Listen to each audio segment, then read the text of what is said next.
I'm in a great relationship with my awesome partner who's new to BDSM like myself. We're experimenting with role play, bondage, impact play, and kinky sex, where a lot of inspiration comes from your videos. Oh, love that. While we're having fun exploring, we've also discovered in the process that my partner in specific scenarios is meeting obstacles or blockades that definitely come from a history of violence in their childhood home. Ugh, heartbreaking. What do you recommend as the best way to proceed exploring in a healthy and gentle way? We're handling those areas with respect, talking about it, and proper aftercare. Look at these. So good. But we find it scary to experiment when there's uncertain triggers. Great question. You don't need to anticipate or predict triggers in order to create an environment of safety. What do I mean by that? How can we foster an environment of safety if we don't know exactly where all of the landmines are? Okay, how do we do that? Because that's essentially the visual that I get for this. It's like we're walking through this wonderful field and we have all of these landmines in the field. We don't know where they are, but we want to cross the field. And so we're walking together and we're stepping together. Okay?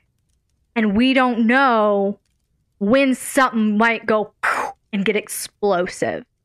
You now know that there was a history of domestic violence when your submissive was a child. Okay.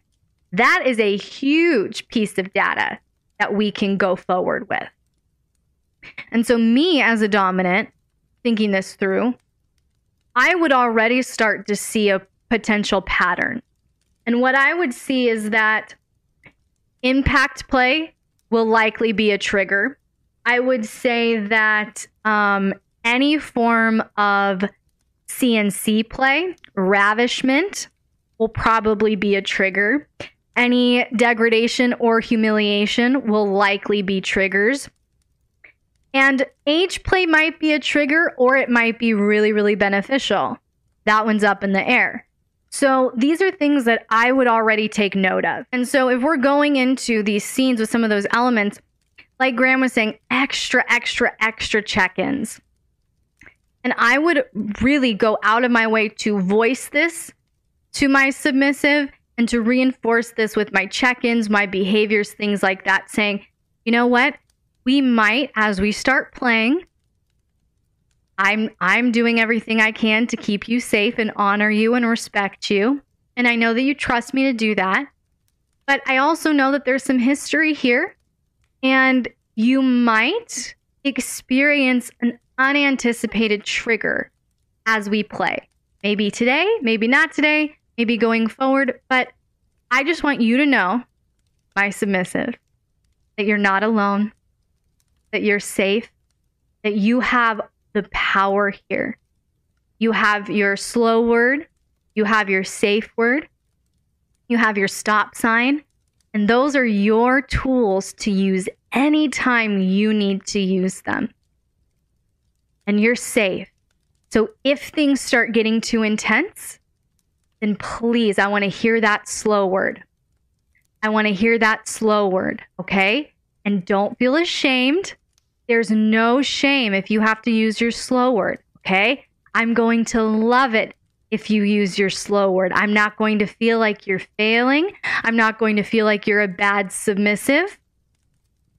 All of those things. You see how you're really reinforcing this environment of safety for your submissive. You're already speaking to the potential shame spirals that are happening. You're already speaking to you're safe, you're safe, you're safe, you're in control, you can make it stop.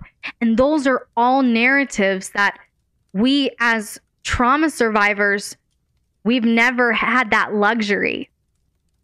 We've never had that luxury of saying, the moment you don't feel safe, you can make it stop, okay? And you're not alone and we're in this together.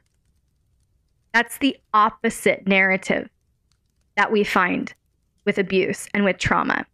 And so I feel like that is the narrative that you really need to just drive home to create that environment of safety that, hey, if you do get triggered, that's okay.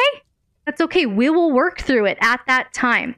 But we don't need to predict and get anxious about where they might be. We're going to be mindful. We're going to go very slow on these really potentially triggering things and these types of play. We're going to go really, really slow.